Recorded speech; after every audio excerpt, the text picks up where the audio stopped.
Good afternoon, ladies and gentlemen. Welcome back to another episode here on African Confessions. The following story that you're going to be listening to, it comes from a message that we received. Strange things indeed they do happen in this world, and the message, it reads like this. Hello, I am a vendor woman. I want to confess what I did. I never thought that I'll end up doing something like that, even though I was already working as a prostitute, but I had my own boundaries, I met a Nigerian guy who had a big wound that was on his back, and he told me that I was supposed to make love to that wound.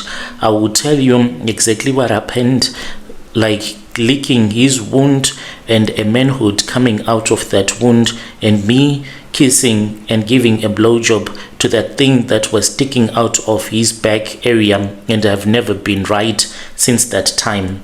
I don't know how to start this properly. Even now, I feel like there is no one that can understand me. I'm even scared to give you this confession. I'm scared that you will end up exposing my pictures since I have used my original account.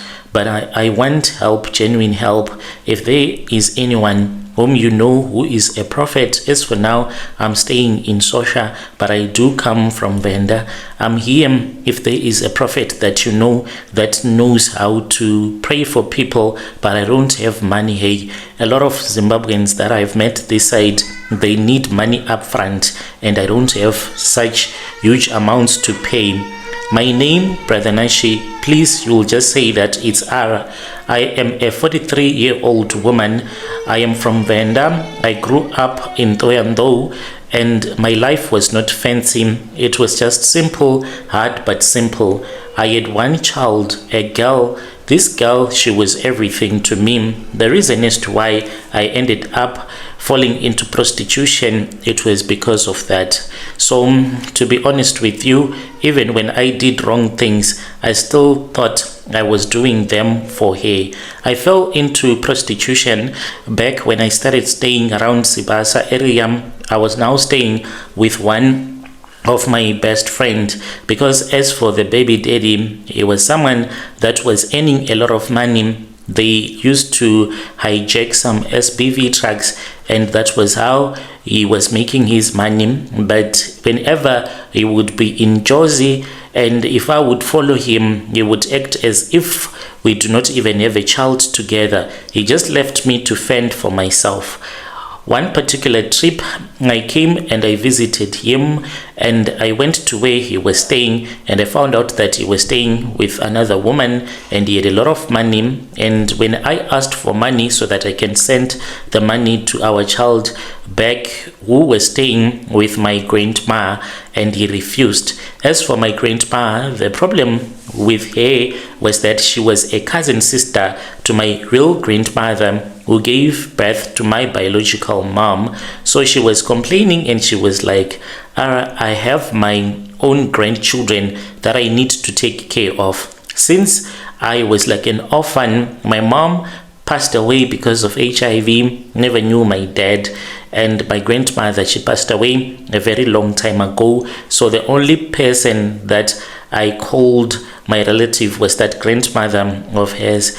And as for my cousin sisters, they never liked me at all, because this was like a long distance relationship, because my mom and their mothers, they did not share the same mothers. So I was like a burden upon the family, and all of them, they had great jobs. Most of them, they were working, and me staying with their grandmother and having my own child with me, and I was not working, it was a little bit challenging for them. So she would always complain, and she would be like, I am not your grandmother, your real grandmother. You need to find something to do with your life. Life was very difficult. I then went to Sibasa, where I had this other friend of mine. She was staying close to a place where they were busy building a shop. That is how she fell into prostitution. There were some Zim guys that were busy building that shop. Since they wanted to sleep with her, she then said, okay, you guys, you are saying that you're not getting girlfriends. How about you come to me and you give me, each one you give me 100 rand and you sleep with me one by one per night. That is how she started hustling those guys. So she then called me and she said, come here so that we can make some money. Like, it was not a lot of money, but to us back then it was a lot. 100 rand when you were unemployed. So I fell into the prostitution, and then we started to go to different taverns selling our bodies. But we would go to taverns where we knew a lot of foreign guys were hanging out, because as for the normal vendor guys, they would not want to give you money. He just buy you a dumpy and he wants to sleep with you throughout the night. So we would only go to taverns where we knew that a lot of guys from Zim, those that were gardeners, those that were doing some piece jobs, will be there drinking their beer, and those ones, they would pay you a lot of money.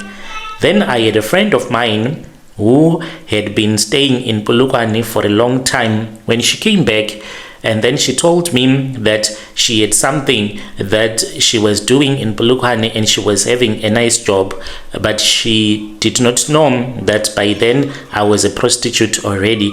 I said, what kind of a job you are doing? And I sensed it that she was busy selling her body. This was in 2011. I told her that I wanted to leave Venda. I had plans to come to Pretoria so that I can look for work. So she said, okay, we can go together, then you can work and maybe you can go to Pretoria. 2011, that was the year that I permanently left Venda, and then I went to Polokwane. Like, really, there was nothing back for me, no work, no help, and everyone around me was just struggling. So she had lied to me that she was working at Meropa, but I found out that she was not working at Meropa.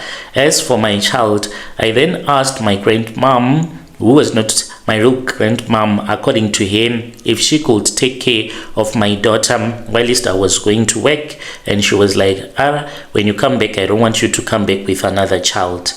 Coming to Polokwane, staying around Meropa, that area, if you know Meropa, you know that is a place where we were busy selling our bodies, but we were not selling our bodies directly at Meropa. We were staying at a place that people called Pink House. We were the first ones that started to sell their bodies like a long time ago. I don't know if that place is still around.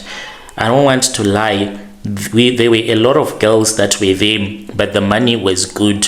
And there were a lot of men that would drive, they would come and sleep with us. So this is what we used to do. We would just be standing in the road with a cardboard box, and then you will just see if there is a man who wants you, and then you go with him into the bushes. Once you go to the bushes, then you can sleep with that guy, and then you can have an exchange. He gives you your money and then he goes his way. Each and every week I was making at least about 800 to 900 rands. This was in 2011. It was a lot of money. This was when most of the clients that would come to sleep with me, most of them, they were construction workers, and they would be telling me that they get 800 rand the whole month. So making 4k each and every month, it was a lot. Selling my body, it did not break me, because I don't want to lie. I was just doing whatever that I could so that I can be able to take care of my daughter. I would regularly go and send some money either to ShopRite or wherever so that my grandmom can be able to buy food for my daughter. She started to like me. This is what the extended family will do. Once you have money, they will like you and they will start to take care of your daughter. But when you are broke, when you do not have money, they will be telling you that you should come and take your daughter, and they do not want to stay with your daughter because of several reasons. So ever since I had arrived in Polokwane with the money that I was making, my grandmom, she was now excited that I had given her my daughter because she did not lack in terms of food or anything. Because even though I had a room there by Pink House, but it was not a suitable place for you to be staying with your daughter there, and I did not like to stay with her there. So I had already found a room which I thought that when my daughter would come to stay with me, after I would have found a place for her to go to school around Polokwane, then she can be staying with me. And then something happened back home, like it was a disaster. Prostitution, selling my body, did not break me immediately. What broke me slowly was that I heard that my daughter was not okay. All that I did was that I sent money because I still wanted to work. And then she said, "Mom, can you please come because I'm not feeling okay?" And I said, "I'll come. Let me try to work." So since my grandmother had been taking my daughter to the hospital, I did not think that she was going to die so sudden. She was still very young. It happened too fast when she got sick, and she had meningitis. She had a terrible headache. The first week when I would speak with her, she would complain of a severe headache.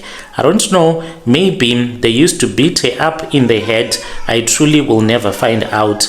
She was taken to the hospital. The next thing, when I was still raising some money because I wanted to go back to Venda and do a lot of stuff with the money that I got, and she was gone just like that.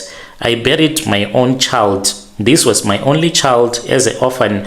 This was the most painful thing that had ever happened to me. Like during the funeral, I don't even remember my daughter's funeral because I was feeling dizzy. I was crying, and some people reminded me that things like this, they do happen. We all die, but it was a painful thing that had happened to me. I now did not have a mom, did not have a dad, did not have a husband. My daughter was gone. I was just an orphan without any relatives to speak of. After that, I think that I died. Even in my own heart, I was no longer alive. I did not want noise. I did not want to think. I did not want to remember anything. Whenever I would hear people talking, I would even cover my head with a pillow. This would happen during the night, and then I would go to sleep. And then I started to experiment with drugs. That is how drugs entered into my life properly, not for fun, but just for silence. At first, it was just to sleep. The pills that I started to experiment with, these were not like your real drugs. These were not your drugs that you can get high on. There are these pills that can give you appetite. Because by then, brother, I was unable to eat and I was losing a lot of weight. And in the work that I was doing as a prostitute, you need to have a nice figure. And I started to drink these pills that they call appetito. I used to go and buy them by boxer. There was a friend of mine who used to drink them. She would drink 3 or 4 so that she can sleep, because as for her being a prostitute, it was too hard for her. And she said that if she does not drink those pills, then this will make her to get stressed. And after I started taking those pills, I was like living just to be a drug addict, and it did not even matter anymore. That is how I started to go to this other club. It was downtown in Polokwane. There was this other Nigerian nightclub that was there. Everyone really knew what it was all about. They were busy selling drugs, and that place does not exist anymore. It was shut down as soon as after they had opened it up. This was like in the last street when you are leaving the town going to Sishiwo, but you are still in the CBD. That was where this club was. I became addicted quickly faster than I wanted to admit. The Nigerian dude that I was dating, he was also a heavy drug user, and he made me to get addicted, and he would even accompany me to go to work, for he was not even working. His relatives, they did not even like him, because when they would try to start a business for him, what he would do with that business is that he would just use all of that money to buy drugs. And the thing about addiction, you get addicted quickly, faster than you want to admit.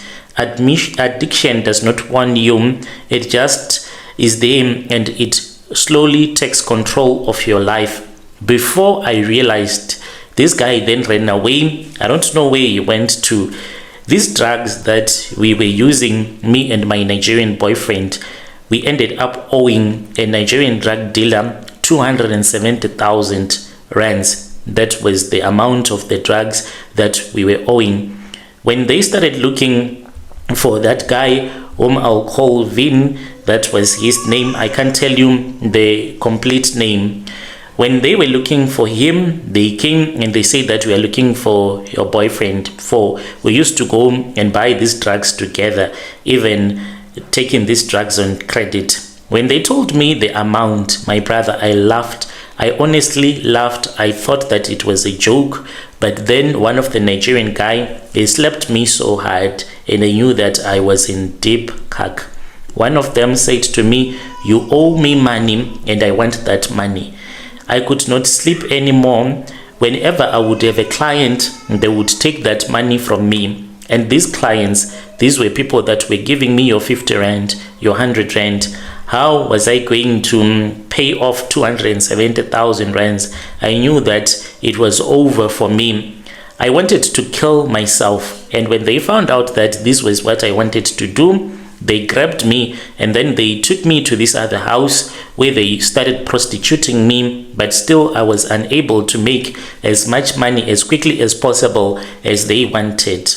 So they had me where they wanted me, and one night they came for me. They dragged me to the car, and I knew that there was something that was wrong, because the Nigerian guy that came, he just said come, and then they dragged me to the car. They took me to a lodge. There are a couple of lodges when you are driving out of Polokwane headed for Venda, just by the bypass. That was where they dragged me. And when I got there, my head was heavy, for they made me to smoke a lot. And in that car, it was as if they were burning weed, because there was smoke everywhere. I started even to feel dizzy, as if I was about to vomit. When we arrived at that lodge, there was another guy that was parked a little bit far from the lodge. It was like in the gravel road, not on the N1. And then they spoke with the person that was inside that car. And then I was told to go to that Nigerian man, for this man was going to pay everything. I could not believe it. Inside that car, there was an old Nigerian guy. Maybe he was around 68 or so. The guy, he was very clean. He looked like someone that was very important. And I was then told that he was the one that had paid the 270K. I cried. I even wanted to kneel down in front of him in his car and thank him so many times that my mouth became dry. Then he said, "Let us go to the lodge." When we got there, I thought that he wanted to sleep with me throughout the night, but he then said no to sex. He then went into the bathroom, he bathed, and when he came back, he was totally naked. I did not see a manhood where it is supposed to be. He slept on the bed and he said, "Come to me." And then he was sleeping on his stomach, and he said, "Look at my back area," and he removed a towel. My God, what I saw on that day, I nearly collapsed to the ground. I saw that there was a wound that was on his back, close to his neck. There were even maggots that were coming out. When this happened, I froze. This wound, it was totally open, and there were maggots that were coming in and out. And he then told me that I was supposed to kiss that wound. I did as I had been instructed to do, for I was scared. as to what this Nigerian guy was going to do to me. He then told me to start romancing him, not to just kiss him. So he told me to remove my clothes, and I went on top of him as I was massaging him, just pouring some massage oil on him. But my God, it was so gross. I could not look at his wound too many times because I felt like vomiting. He then looked at me and he said, "Girl, I have paid off your debt, but you are here acting a fool." That was the first time that he had been rude to me on that night. So I climbed back on his back and I started massaging him from the feet going up until the wound area. To my surprise, when I was touching that wound, he did not feel any pain, but he was acting as if he was a man that was enjoying, as if he was already making love to a woman. And then that was when he told me to switch off the light. This thing, it smelled bad, like something that was rotting from the inside. I don't know why when we were in the car, I did not smell that this guy, he had such a decaying wound. I could not say no. I had to do this because if I refused to do this, I was supposed to pay all of that money immediately plus interest, as I had been told by the Nigerian guys, for they had said that they were going to put me in the boot of the car and they were going to kill me and dump me. My mind was already broken. I had been tired of fighting. I had lost my child. I felt empty. At that moment, I did not care if I lived or died anymore. So I did it. I was kissing that wound. And then after I had switched off the light, that was when I felt a manhood that was growing from that wound, and he told me to make love to that manhood. It is very difficult to explain. After that moment, making love to this wound, it did not even last long, but then I started to feel dizzy. My throat was burning. I even told that Nigerian old man that my throat was burning, and my head, it felt light, like I was about to have flu. He even said, it is just a fever, you're about to have flu, for it had been raining on that day. After that, he then said, it's fine, let me go and drop you off. That was the last night when I stayed at that house where the Nigerians were keeping me. I don't know where exactly they were keeping me, because when they came to pick me up at Pink House, by then I was no longer staying directly at Pink House, but close to Pink House. They blindfolded me and they went with me. So they returned me back to Pink House and they left me. From that time, my throat started hurting, not like flu, like a deep pain, burning to this very day. Sometimes I feel as if there is something that is stuck there. I have gone to different doctors. I even went to the clinic and she told me, the nurse that helped me, and she said, maybe it is just stress. You should not stress that much. Since when does stress make your throat to hurt like this? So to this very day, my brother, I really do not know what is wrong with me. I have stopped taking drugs completely, and there are times when I feel like I am losing my mind. Currently, I'm staying in Sosha. Since I am not fully employed, it's like I am about to return back to that industry of selling my body again, because here in Sosha, I have a couple of friends that are surviving by prostitution, but I have tried to stay clean for a very long time. I have asked myself so many questions. God, why don't you just end my life? I am done. I am tired.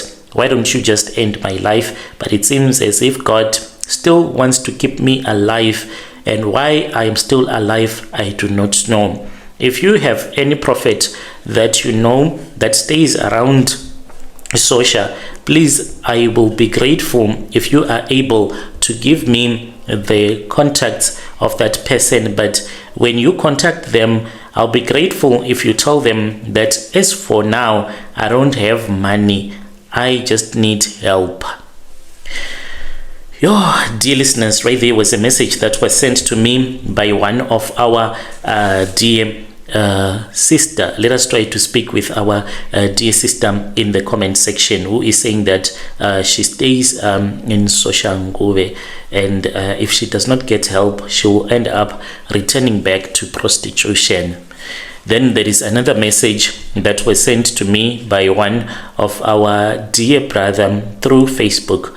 The message, it reads like this: "Hello, how are you? Please post my story. I'm a South African man who is aged 37 years old.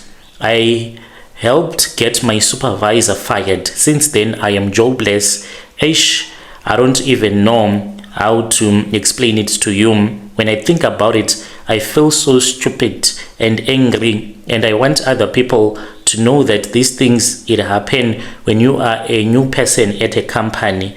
I'm 37 years old. I live in Krugersdorp in Westland. I was a driver at a courier company. It was a normal job, and I loved that job. I started working there. It was in early 2023. When I arrived, I saw that the environment, it was already tense. There were those that did not even want me to be working there because I just dropped my CV, and all of a sudden I had been hired. So this company, I heard that for a very long time, the white man had been hiring only Malawians, and he had a lot of people working for him. So there were South Africans on one side and foreign nationals on the other side. So the supervisor, like I told you, obviously was a Malawian man. So this man, he was not friendly with us. He was always serious. Even if he would send you to go somewhere, he was always rude, and each and every comment will follow with, "Go and pick up this thing, or if you do not, you're going to get fired." I heard that he had been at that company for nearly 25 years. That's longer than I have ever worked anywhere in my life. So this was the person that the boss depended on, and he was the one that would even tell us where to go to. So my South African colleagues, they did not like him. They would say that he uses jum driving with a truck, and the boss is already bewitched. So I did not even know what these guys were all about. But then when people repeat something every day, you start to listen. And one guy then told me that this Malawian person was not normal. How can someone survive 25 years in one company? No one does like that without using charms or jujum. I did not answer, but then this thought, it stayed in my mind. One day we were talking about his permit. They said that his permit is fake, and they said that the HR, they know, but the problem was that they did not want to fire him. They were scared. And these people, they used me, because when we were talking, I then told them that I had someone that was working at the Home Affairs who could see if this permit was fake or not, and if it was fake, then they could raid the place. And then that was when I was told by one of the guy whom is now the supervisor, he just used me.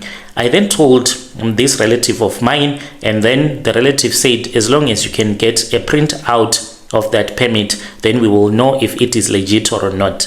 So I was able to get it through that man who is now the supervisor, and I went to my relative, and then the result came, and I was told that it had been fake, and they were going to come and they arrested him. So this man, he was arrested. Where he went to, no one even knew.